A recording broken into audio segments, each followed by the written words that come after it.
Good morning. I'm Bonnie Gardner, co-chair of the Public Affairs Forum of the First Unitarian Universalist Church. Welcome. Our forums are free and open to the public and occur most Sundays at 12 o'clock. If you're interested in finding out more of our forums, you can go to our website at www.austinuu.org. Today I am honored to introduce Jim Hightower, who will be speaking on To Put Progress Back in Progressive, why we need a populist movement right now. He's talking about how we can counter corporate control of politics, government, and industry. Jim Hightower is a national radio commentator, writer, speaker, and author, and he spent over 3 decades battling the powers that be on behalf of the powers that ought to be.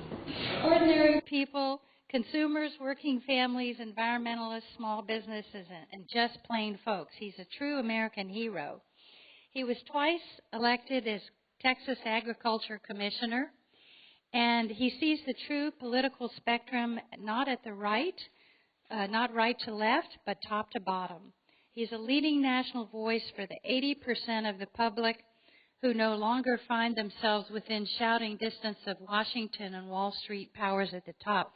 I'd say about 98%.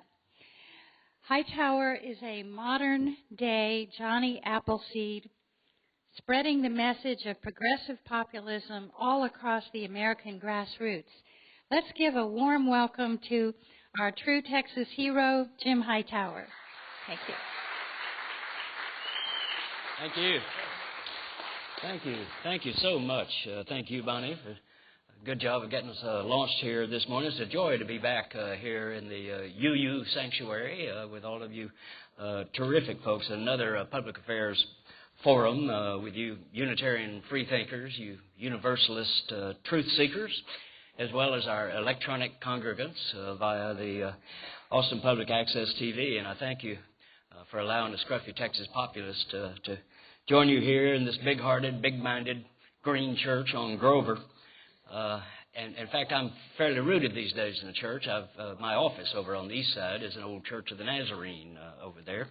And we kept the big sign out front, which now has a picture of me pointing at the church saying Populist Revelation and Redemption right there.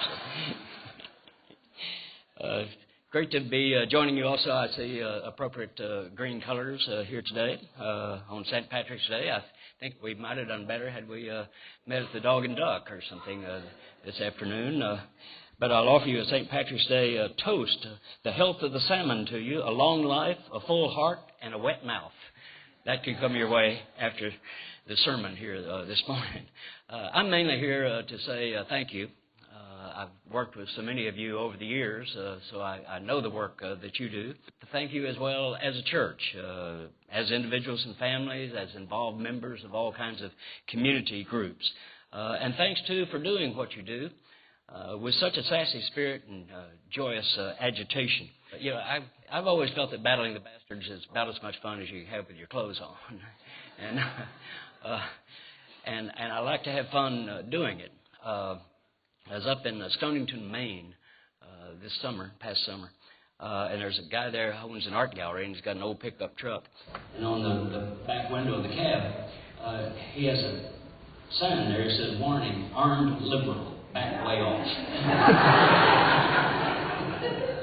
And that's the spirit that I think we need. We need your agitating spirit and voice and involvement more than ever. Because it's no longer enough to be progressive.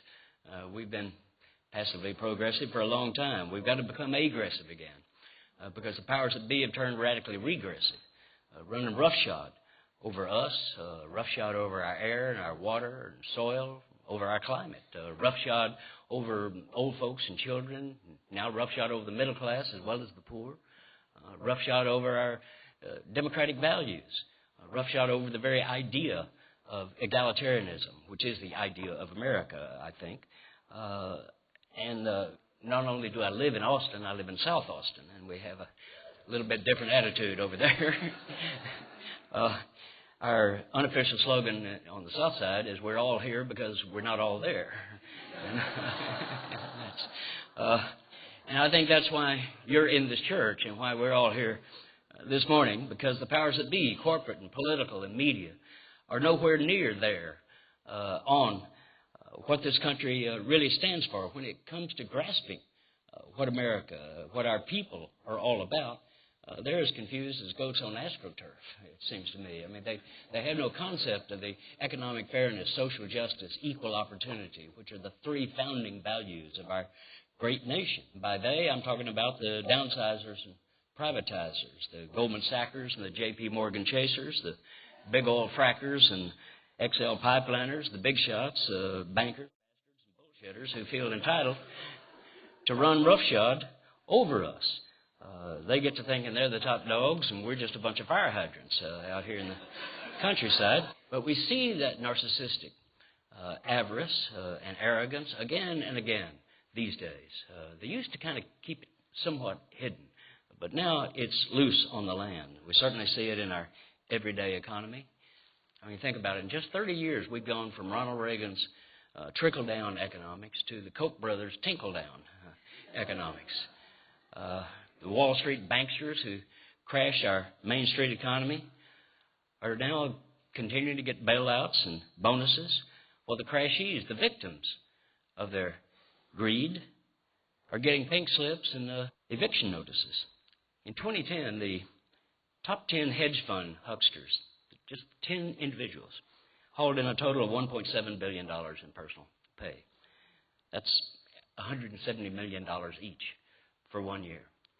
You can pencil that out in terms of a work year. That's $82,000 an hour that they hauled off. Yet they're lobbying right now to preserve their very special tax break, which is about half of what you and I pay, in fact, a little less than. At the same time, they're asking through John Boehner and Mitch McConnell to raise the rates on the poor and the middle class. We learned that St. Patrick drove the snakes out of Ireland, and we know where they went now. They went to Wall Street. But they say, no, that's not entirely fair, because after all, because we make so much money, deservedly so, they say, that then we're able to be philanthropists. This is where charity comes from, they point out. So because of wealth, we're able to have these great philanthropic enterprises in our country. Well, let me tell you a quick story of what the gods think about charity. It's from Earl Long when he was governor over here in Louisiana. He used to tell about a rich man who died and tried to get into heaven. But if you'd gone to that little Waples Memorial Methodist Church that I did growing up in Denison, Texas, you'd know you just don't walk through the pearly gates. You've got to appear there. And an angel outside going to review your life. And then St. Peter back here is going to render judgment of whether you can come in or not. So here comes this rich man. The angel looks over his life and says, "My God, you never did no good, no way. What are you doing here?" And the rich man said, "Well, no, that's not entirely true." Said there was that time in 1924 when a blind beggar man was on the street and I put a nickel in his cup. Angel said, "So?" And the rich man said, "Well, also 1934, there was that widow woman. She needed car fare home and I gave her a nickel." And the angel said, "That doesn't make up for a life of greed, though." And the rich man said, "But I've got a consistent pattern of philanthropy. In 1944, coming out of my bank, Christmas time, Salvation Army kettle, I put a nickel in there." And so the angel turns back to St. Peter and says, "What in the world are we going to do with this man?" And St. Peter said, "Give him back his 15 cents and tell him to go to hell." Because it's not charity that we want. It's economic fairness, social justice, equal opportunity for all people. Yet the power elites, wealthy, the political elites, the media elites, they celebrate themselves as the job creators. Mitt Romney tried that, talking about the makers versus the takers. And the American public basically said bovine excrement. We don't believe that. And, of course, our own boy, Rick Perry, the guy who really puts the goober in gubernatorial, doesn't he? Get that one figured out. He tried it as well. He said, "I'm a job creator." Yeah, 10 million jobs back when he was, before his oops moment, when he was trying to run for president. Said, I created 10 million jobs in Texas. Well, He didn't. Those aren't jobs; they're jobettes. In the last 10 years, we have created more minimum wage jobs than every other state in the nation. More here in Texas. They don't pay a living wage. They don't have any benefits attached to them. They have no upward mobility, no security attached to them. Jobettes. The issue, besides that, is not jobs, is it? It's wages, right? You could go down here to downtown to any of those cafes and bars down there and say to a waitress, you know, Rick Perry created 10 million jobs. She said, yeah, I know. I've got 3 of them. You know. What we're talking about is middle-class possibilities, opportunities. I don't know if you saw, but Paul Ryan issued the big House of Representatives budget this week, and had a title like Fix the Debt. Well, they use fix like your veterinarian does. Because they're going to castrate Obamacare, they're going to spay Medicare and geld Medicaid. That's their idea. And yet they try to push all of this in the name of God, in the name of the Bible, in the name of religious piety. Again, growing up, you know, in that little Methodist church, you know, I learned that, I recall from many a sermon, that it's easier for a camel to go through the eye of a needle than for a rich man to enter the kingdom of God. I recall that the greatest sin of them all, according to Apostle Paul, was not money, but the love of money. Indeed, it's the root of all evil. I remember that Jesus threw the money changers out of the temple. And I recall that Jesus fed all of the masses that day at the Sea of Galilee. Fishes and loaves, not just those who arrived in Hummers and had platinum cards. Everybody got fed. And indeed, in the good book, you'll find that Jesus speaks more about economic justice than any other secular issue. And if you hear one of these far-right types claim to be operating as an agent of God on the Republican side, you might point out this. Do you know that you can take the word Presbyterian and rearrange the letters, and it will spell Britney Spears? Ask them what we're supposed to make of that. They can celebrate themselves as the job creators. They can claim to operate in the name of God. But what it is just raw nuttiness is loose on our land these days. You know, Bill Moyer said that the absurd no longer is on the fringes. It has come in to sit at the seat of power. Right-wing nuttiness is hard to fathom, but it's not hard to find anymore, is it? We saw it in this last election. Todd Aiken over here in Missouri running for the U.S. Senate talking about legitimate rape. He sits on the Science Committee, by the way.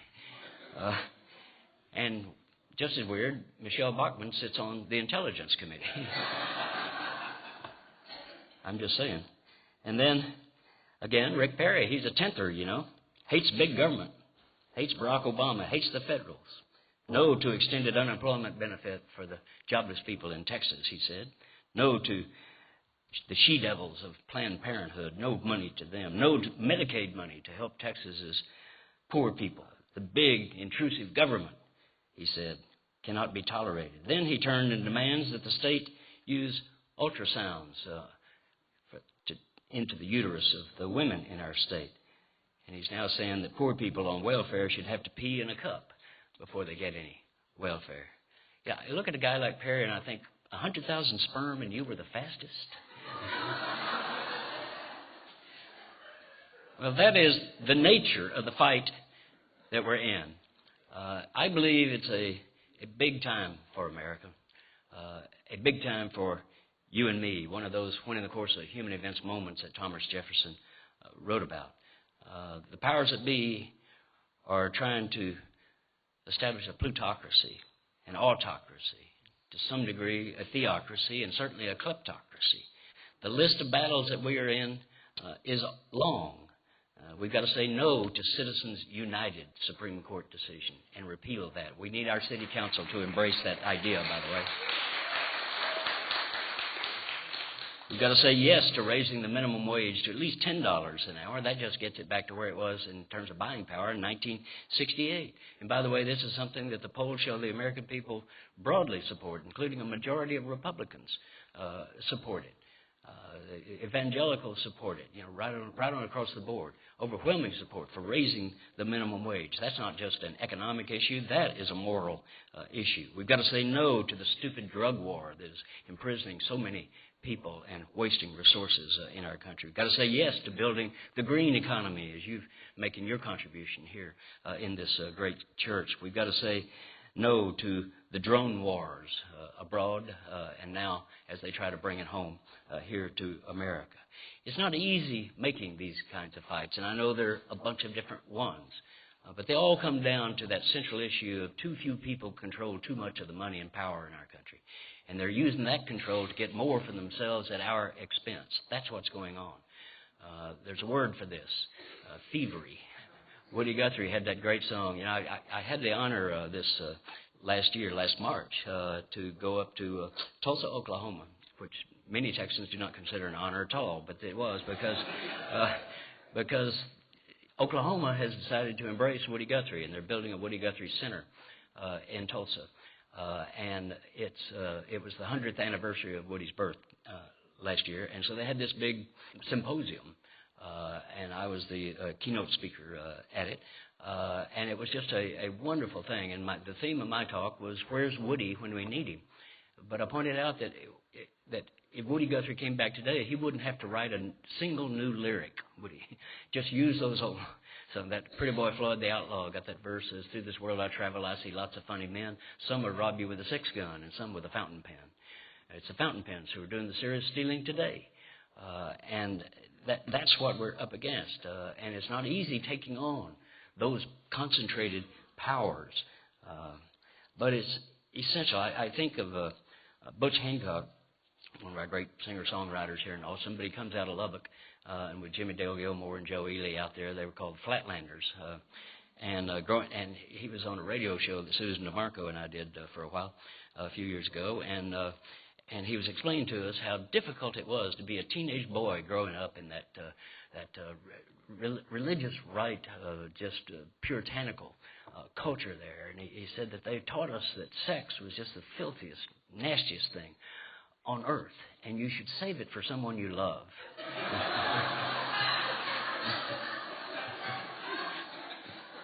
Which explains a lot about Lubbock, I think, but I don't know what else it says. But again, back to my talk in Tulsa, the answer to where's Woody when we need him is Woody's right in front of us. We are Woody. We all have to be. That's what it takes for a democracy to survive, much less to thrive. There's the old saying, don't be an idiot. But idiot didn't mean stupid. It comes from idiotes, the Greek term. It meant someone self-involved, someone who doesn't care about the rest of society, someone who doesn't reach out. You were an idiot if you felt that. And they say that the first job of a citizen is to keep your mouth open. And we're pretty good at that. But it helps that that mouth is attached to a brain. And that's the importance to me of the UU movement, of this church in particular, and of your association with it. Because you have got the smarts and the savvy. You've got the high-tech and high-touch abilities. You've got the information and the insight to link that brain power to mouth power that then translates into foot power, which delivers political power in the long run. I think of great organizations like this church in terms of a little hardware store that I go to, not as big as this sanctuary right here, but it's a great place. They will sell you 2 nails, that's what you need. And they'll say, well, what are you trying to do? Well, I'm going to build something like this. And I say, well, let's pencil it out and see what you need. They'll work with you. You can borrow a tool. They'll let you take a tool home and bring it back. And the slogan is, together, we can do it yourself. And doesn't that have to be our slogan? Because we can't do it ourselves. But when we come together, we can do pretty much anything. So my message to you, and I'm sure you're wondering what it is by now, is this. It's up to us. It's not up to Obama, not up to Lloyd Doggett. It's not up to the Democratic Party. It's up to you and me. We got to do a little more than we have been doing. I'm not talking about you got to set aside your life and take on the great challenges, but just do a little bit more reaching out, a little bit more volunteering, a little bit more speaking out, a little bit more noise. We've been too quiet. We've got to become noisy again. The powers that be are quite noisy, but they make their noise in whispers in back rooms. We've got to make ours known in the public. I was up in Vermont with our friend Bernie Sanders doing some campaigning a couple of years ago, and we were in Montpelier, the state capitol grounds there, and had a little political event, and afterwards this guy came wearing up, and he was wearing a big old political button. It was the best one I've ever seen. It said, "Wearing a button is not enough." We can't be a nation of button wearers. We've got to be a little bolder than that. What kind of nation, what kind of society, what kind of civilization, what kind of a culture are we and our children and their children going to have? That's really the question. Nothing is assured unless we assure it. It wasn't done for us in 1776, as you know. Each generation has to do it again and again. And now the powers that be have entrenched so narrowly and so tightly that we've got to be quite forceful about it. Again, growing up in a small town as I did, and I was a small boy, I learned early on that you should never hit a man with glasses. You should use something much heavier. And our cudgel are those values: economic fairness, social justice, equal opportunity for all people. Americans believe in that. They have it in their gut. They have it in their heart. It's rarely appealed to, but it's there in the vast majority of people. And it's our challenge to use that set of values to build a politics, a grassroots, ground-level, populist politics that takes on the powers that be, takes on the plutocrats. You know, the plutocrats, they always say, well, Hightower, you know, it's just business. That's what it is. And they always cite Calvin Coolidge, who said the chief business of the American people is business, nothing else. But what they don't note is that just a couple of sentences later, Coolidge said something else. He said, of course, the accumulation of wealth cannot be justified as the chief end of existence. It's only natural that people seek some level of wealth, but there are many other things we want much more. The chief ideal of the American people is idealism, and that's those values: fairness, justice, opportunity for all. We must not be afraid to turn away from our own idealism, for it is, as Coolidge said, America's idealism. You don't hear much about this in the corporate media, but that idealism is on the move. I'm a fairly lucky guy, and I get to travel a lot around the country. Been just about every place that's got a zip code in the last few years. And everywhere there's somebody or some group of somebodies or some coalition of groups of somebodies who are taking on the powers that be. And, of course, that's happening here in Austin in forum after forum. As our friend John Drumgoole once said, those who say it can't be done should not interrupt those who are doing it. And that would be you all across the country. We saw it in this last election. Not only did Barack Obama win, to the amazement of Karl Rove and Mitt Romney, but we turned the Senate dramatically more progressive with Elizabeth Warren and Tammy Baldwin. The Progressive Caucus on the House side is now the largest caucus in the House, and it's doing tremendous work. I saw Paul Krugman in the New York Times this week cited it as having the budget plan that is the one that America should be working off of. And not only did we win the elections like that, but we also won initiatives all across the country. In Colorado and Montana, for example, they had 75+% of their people vote to repeal Citizens United and to take corporate money out of politics. That same thing happened in Chicago. Huge voter turnout there, including 70% of Republicans voted against Citizens United. And there's a little town in Ohio that voted to do it. They had to fight their mayor, the city attorney. They had to go all the way to the Supreme Court to even get it on the ballot.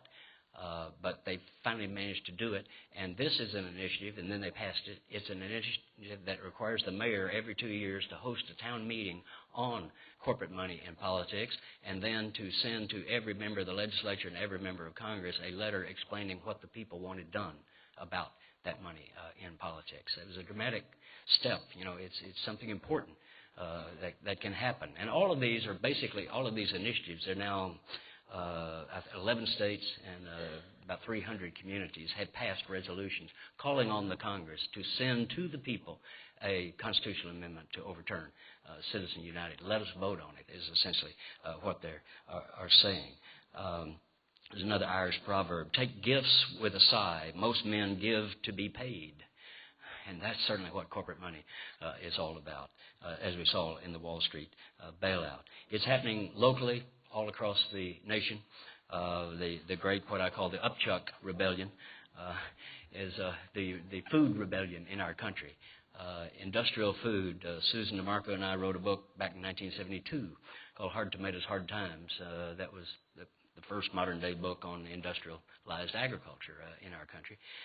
It took on the land-grant colleges, and it talked about how this great idea of Abraham Lincoln, the last great Republican president we had in America, came up with, was to have this system of land-grant colleges to do the research and work directly with farmers and with consumers and with workers to revitalize the rural economy. That idea has now been corporatized, taken over by the Monsantos of the world, and doing untold evil. Well, back then, doing that research, the title came from a tomato that University of California at Davis made.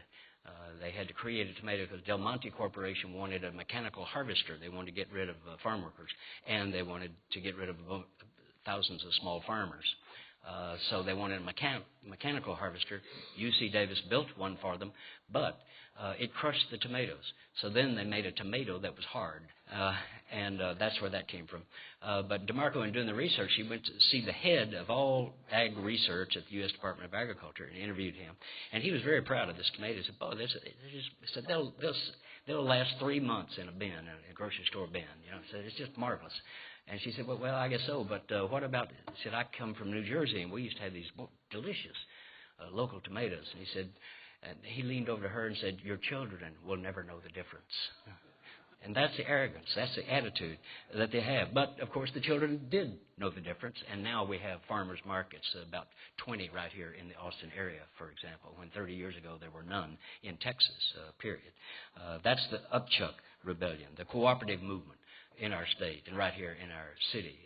The Wheatsville Co-op that is thriving, the Co-op Radio, which carries my commentaries among other really good programming that they've got over there now. The Workers Consortium, which has spun off the Red Rabbit Bakery Co-op, the Black Star Co-op right up the street from us here.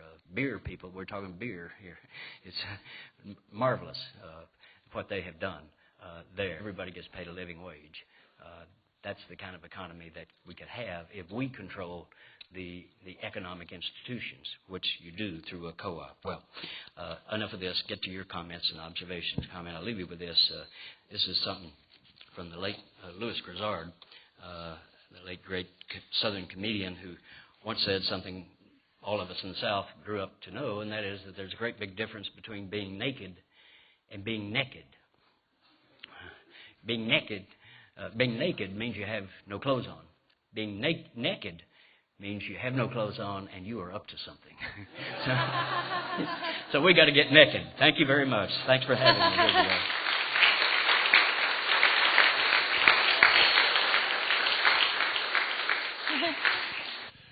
Welcome, and thank you for your poignant comments. You talked about economic justice and you talked about fairness. I heard a climate scientist recently say that by 2050 in Central Texas there will be over 200 triple-digit days. How will economics survive if we don't do something about our climate? We won't. I mean, this is, and it's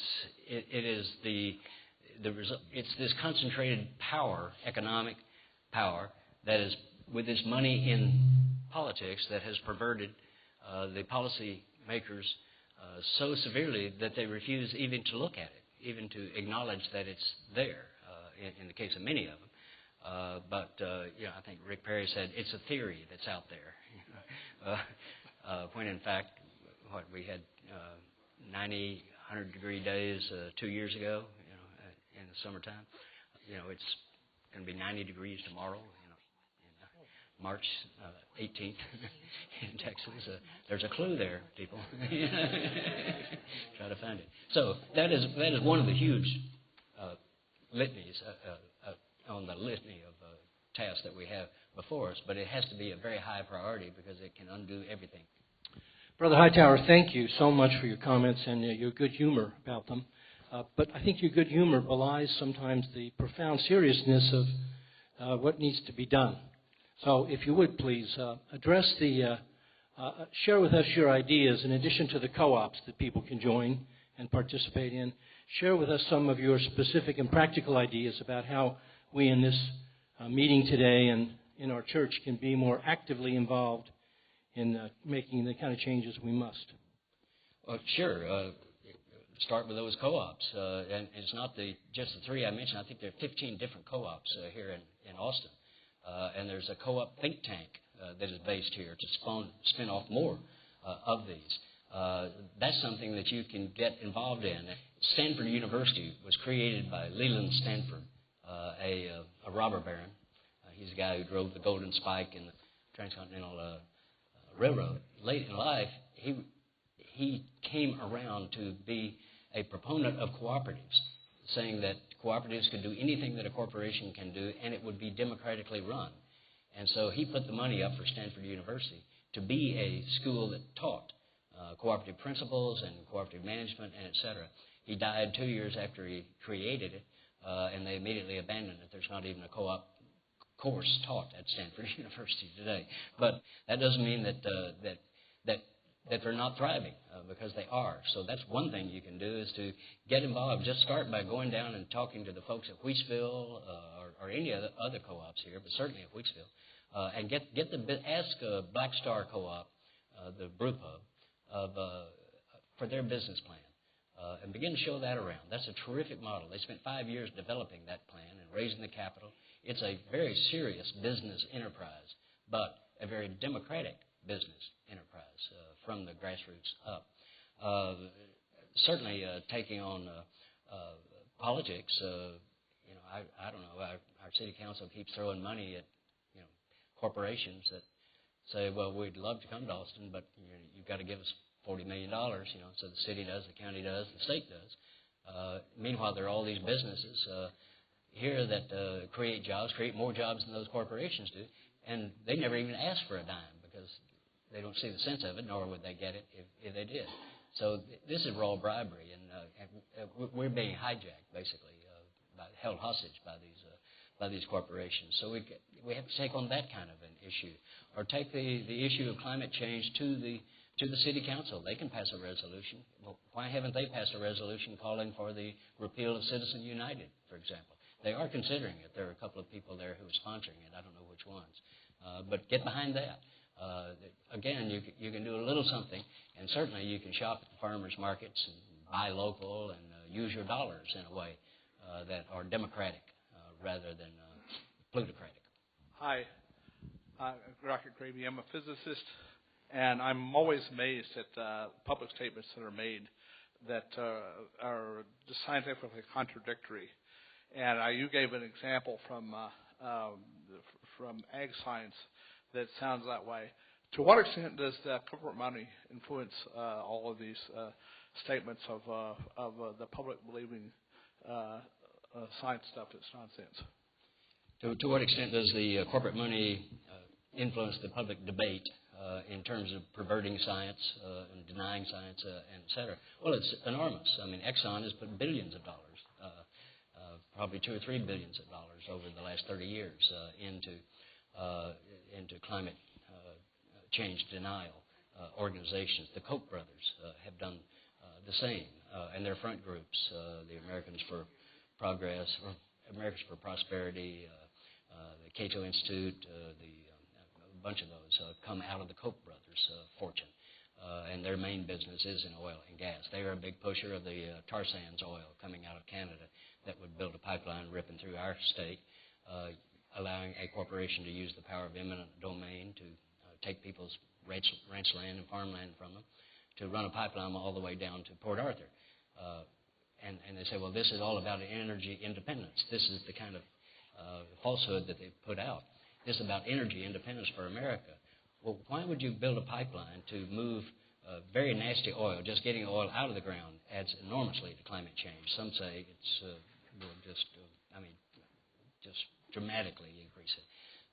Why ship it all the way to Port Arthur, Texas? There are refineries in Chicago. There are refineries in Indiana. There are refineries in Montana. Why not there? Because they want a port.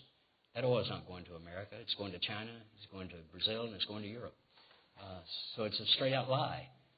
The fundamental is a lie that they put out, but it creates enough credibility. Oh, yeah, well, we need it because there'll be energy independence, and so, we got to build that pipeline down there. We don't have to do it at all. I'd like for you to comment on the opportunity that we have developing here in Austin to make this a populous Austin in our city council. Well, the best opportunity is to run for city council.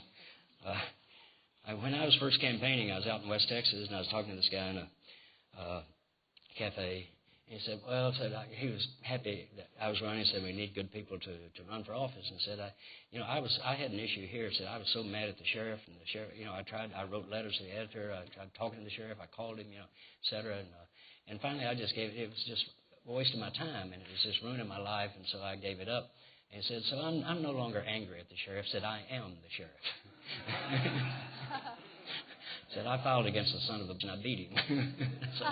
so that's the greatest message to send to political leaders who are not doing what it is you want them to do. But the other thing is to be in their face. And my January issue of the Lowdown was on that. 3 basic things you can do to begin to, as I put it then, to win what we won. We won the election, but are we going to win the policies that were advocated in those victories? So we have to win what we won. And the most important part is to become a presence to your members of Congress, even the Republicans who are around here, McCall and this guy down here in San Antonio and the one from Houston. We don't have a lot of Congress people from Austin, but we need to go see them first, politely make appointments, and then if we don't get any results that are worthy of them, then we have to go see them en masse and circle their offices periodically and say, we are voters here, we are people who are economic contributors here, we are citizens, we are your constituency, and we want a response to our need, not just you to respond to the lobbyist's need and be in their face, but what I say is make your office holders, all of them, know your name. So that when they see your face, they say, oh, yeah, that's Shirley. They may grimace when they do it, but that's all right, too. We're in charge, and we have to be in their face.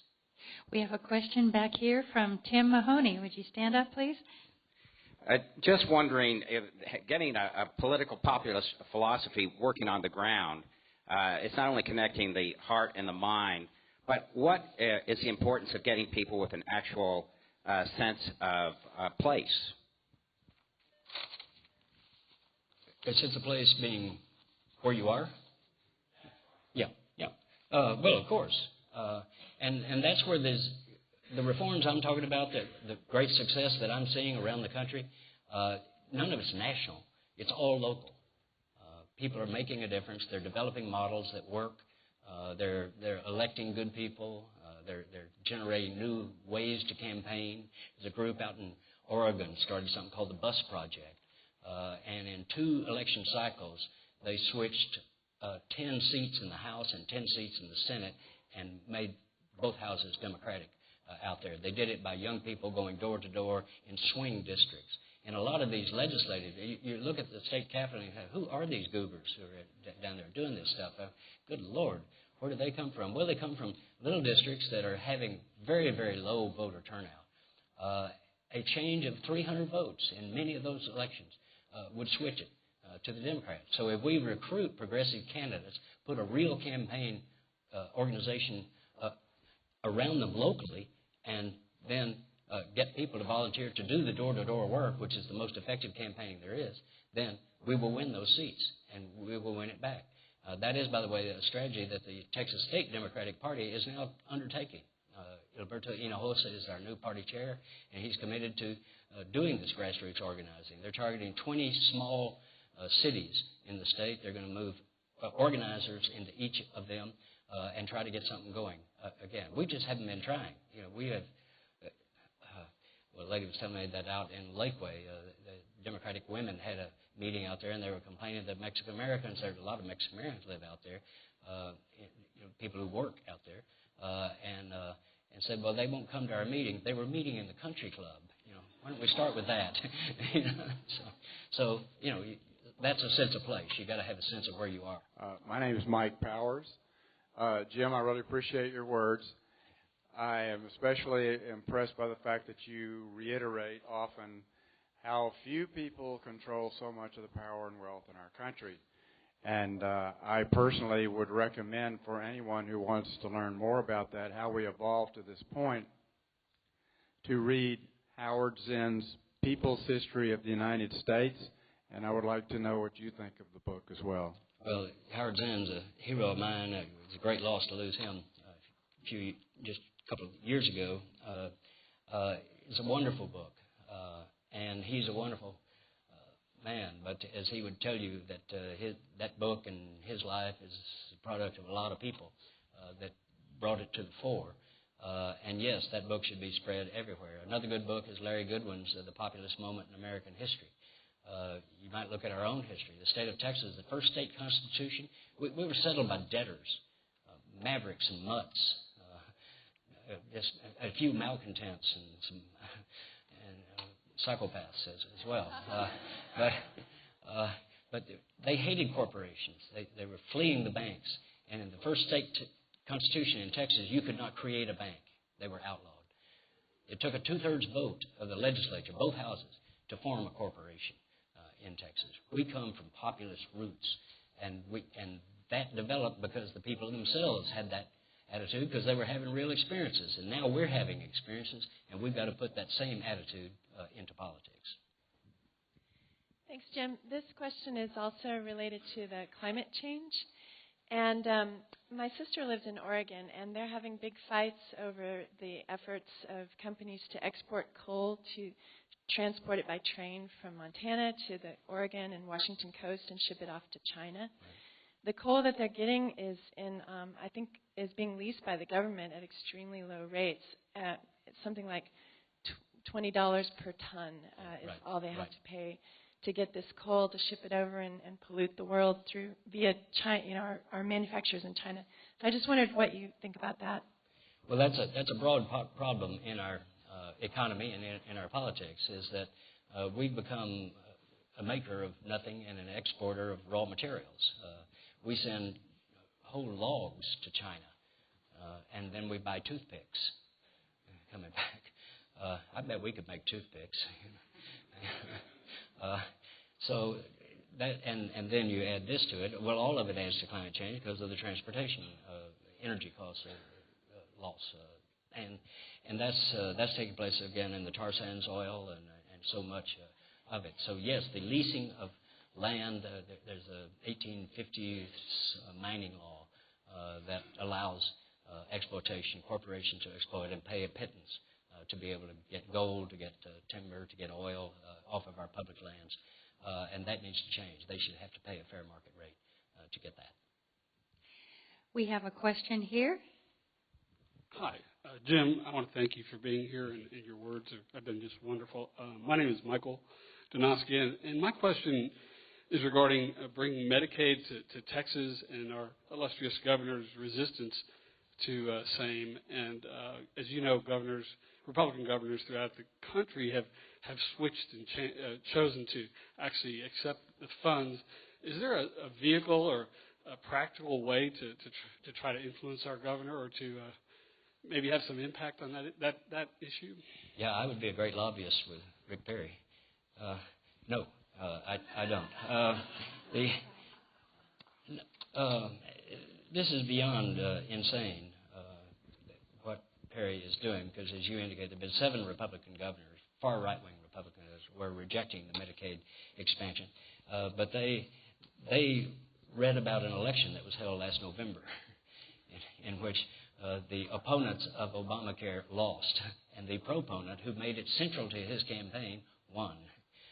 That fight has been won politically, electorally, but it hasn't been won entirely because they're still making the effort in Washington to pick it apart. And then Rick Perry refusing to acknowledge that it even exists. No, I think the thing to do is to get with some of the great organizations that are. There are two particular fights. One is for the health care period, but health care for low-income people in particular, and then the fight for education money. That are the two big groups that are coming together around the legislature. And again, that isn't something that we're going to get done just in these 140 days that the legislature's in session, but it's something we've got to take back to those districts. We've got to recruit candidates to run against legislators who vote against poor people having health care, who vote against a decent level of money for education in Texas, indeed a constitutional level of money. The spending that they allowed last year violates the Texas Constitution mandate to provide a good education for the kids of Texas. We're not doing that. So we're falling further and further behind. And Mississippi is looking better and better as we drop. So. We have a question from Jeanette Swenson. Thank you. I have a question about immigration. This church is about to embark on an immigration study action project. And in all of your remarks today, you haven't talked a lot about immigration. So could you talk about it from a populist, progressive perspective? Sure. The immigration that surged in the last 20 years, say, here in this country, mostly out of Mexico, was a result of NAFTA. Because of NAFTA, Tyson Foods, ConAgra, and others were allowed to go into Mexico and farm corn. And that ability wiped out the Ejido system down there, very small farms that people relied on for income and for food. They could grow their own food, too. But now they had no market for their corn. And corn in Mexico is a god, or God sent. And so it did great destruction, not only economically, but to the spirit of the folks there. And they had no choice but to try to find some way to get some money for their family. That's why they came. They weren't coming here to watch the Super Bowl. They have family there. They have a culture there. They want to be there. But they had to go somewhere. I would have done the same thing. I would have crossed that border. And I think just about every American would have done it because of desperation, because of their families were at stake. So that is where that immigration came from. So we can't say just have immigration reform. Let's build those fences around our border, which turns out to have a few gaps in it. I don't know if you saw that, but like if it comes to a country club with a golf course, there's no fence because that would be unsightly. And so the answer to that, of course, is you become a caddy. And you can cross at will. But the fence hasn't worked. It wasn't ever going to work. The electronic system is a joke. It's been a corporate boondoggle. That's not going to work. The only thing that's going to work is have an economic fairness be implemented on both sides of the border. And then, yes, to enforce the law. But it doesn't mean you enforce the law for somebody who's paying even less than the minimum wage, which you can do with farm workers, to say, well, Americans won't work here. Well, they would if you paid a real wage. And so you've got to get back to the economic basics of it. Why is this happening? No, Americans are not going to work for $3 an hour picking cotton or corn or anything else, hoeing corn. Because there are better options here. But there are not better options in Mexico, so they're going to come. But the answer is not just seal off the border and then what? Well, you've got to pay a fair wage and get that up. Yes, that means food's going to be a little bit more expensive. But the labor cost of food and indeed the farm cost of food is negligible. The real cost is in the advertising and in the profits and the marketing structure that the corporations have devised. So you go back to a local food economy as we're building quite dramatically here in Austin. Not only the farmers markets and the urban farms and et cetera, but also the processing of food here, the charcuteries, the pasta makers and cheese makers and et cetera that are here, really remarkable and with good economic plans behind them that include paying fair wages as part of it. That'll boost our whole economy from not trickle down, but percolate up. We have a question here. Jack? I suppose this is a somewhat related question, but I go into any kind of store around here, there's almost nothing manufactured in this country anymore. Yeah. Is there any way of slowing that down? Or it looks like a lot of this stuff that we're getting back here that are made in China or wherever. Right. It could be done in small cottage industries here. Yes, there are movements very strong movements in that direction, and made in America. You can go on websites and there are whole catalogs of what you can buy that's made in America, all different kinds of products. But it's also is the buy local concept. You know where it's made because it's got an address that's right here, and they're not bringing parts in from China or elsewhere. And again, the co-op movement is moving big into it. It's not just Wheatsville kind of co-ops, but there are now industrial co-ops in Cleveland, for example. There's a whole low-income community there that is developing something modeled on Madridon, Spain, which is the biggest co-op in the world, that continues to be democratically run. I think it was started not quite 100 years ago, but almost 100 years ago, and they manufacture all kinds of stuff. It's a major industry, and we can do all of that. There are engineering co-ops, there are food manufacturing co-ops, there are just all kinds of them. All of them are possible. So that movement is instrumental in that. And then in laws that begin to require the kind of labeling that we need to know of where it is, and stop the incentives of corporations to move abroad. Our tax laws now actually give a tax break if you move your factory out of America to a foreign country. So there's so many places to attack it that I can't even begin here. But what we have to have is that as a matter of political will. This is what the American people want. And you can look at any poll that shows that, but you can go down to the Chat and Chew Cafe and talk to anybody, and Republicans want that. Tea Party people want that. Libertarians want that. Just across the board. So that's a fight we should be elevating. As a part of our politics of fairness, justice, and opportunity, that particular issue, made in America, climate change, these are core for a politics that would be populist, that would actually have broad appeal and would attract electoral victories. We have I think this may be our last question. Would you stand and say your name? My name is David Ward. And to your point, too, I do see there's a lot of hopeful things, not only in local farming versus buying stuff. There's a whole maker movement. A lot of people are making their own things. And, at some point when the cost of energy outstrips cheap labor abroad, you can see hopefully some of that manufacturing will come back to home in new and exciting ways. And my question was, though, I have voted 44, I've voted Democratic my whole life. But as I start to look at the history of both parties, I'm disappointed, really, by a lot of actions. Deregulation, sure. Democrats just as guilty as Republicans. So my question is the chance of a third party, a viable third party, is that a real chance ever in our country? And two, how important would that be to our making a change? Well, as I wrote in one of my books, some people say we need a third party. I wish we had a second one. But our party, the Democratic Party, is gradually becoming better, but I think everybody in this room has disappointments with the Democratic Congress and the Democratic Party generally because of money. The big money has bought our party, not every member of it, but as a structure.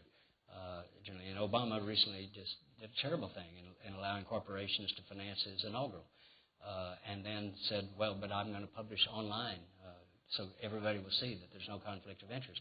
If you go online to the inaugural website, it's just a list of names. There's no address, no idea what town they're from, what corporation they represent, how much money they gave, nothing. So that's not transparency, that's trickery, and it just creates cynicism. So we've got to become a party that pushes, or we've got to become a movement that pushes to get the money out of politics, because without that, they are going to be bought. But there are groups that work on not only that, but all aspects of this kind of new politics. But as for a third party, it's very difficult to do. It can work locally, and that's mostly where the Green Party, for example, has had success. Working Families Party in New York State is a great example of a successful third party. But it's got a unique election system there that allows that. It's a system that used to exist nationwide. That's how populists were able to elect people to the legislatures and to the Congress and et cetera. But it was so successful for the populists that the Democrats and Republicans got together and went state to state and killed it. But New York State still has it. But that's a model that exists. And then there are local political movements that are not necessarily electoral, but that are generating candidates who win and get endorsed by that. This bus project in Oregon State is one that has succeeded with that. So there are efforts underway, but I think the easiest thing, and that's not easy at all, but it is to take over our own party. You know, if you went to, I don't know what precinct you're in, but around Texas generally, if you went to your precinct with 10 friends on the night that they were electing officers, you would be that Democratic Party. You would become it. So we've got to build that grassroots initiative up and have a plan of going out there and recruiting candidates and turning people out and talking about these kind of issues. And we'll attract votes and we'll win again. I'll leave you with this because I know that was the last question. When I first moved here to Austin, 1976, there was a moving company here that had an advertising slogan that I liked, so I stole it for political purposes. And I forget the name of it. I think it's two big guys in a truck. It's Skeeter and Booger or something. That's who they were. Just two guys. But they had an ad that was in the Yellow Pages and said, "If we can get it loose, we can move it." Well, that's what we've got to do. We've got to get it loose at a grassroots level, and then the people will move it for themselves. Thank you very much for what you're doing. Yeah. Thanks for asking me. Thank you.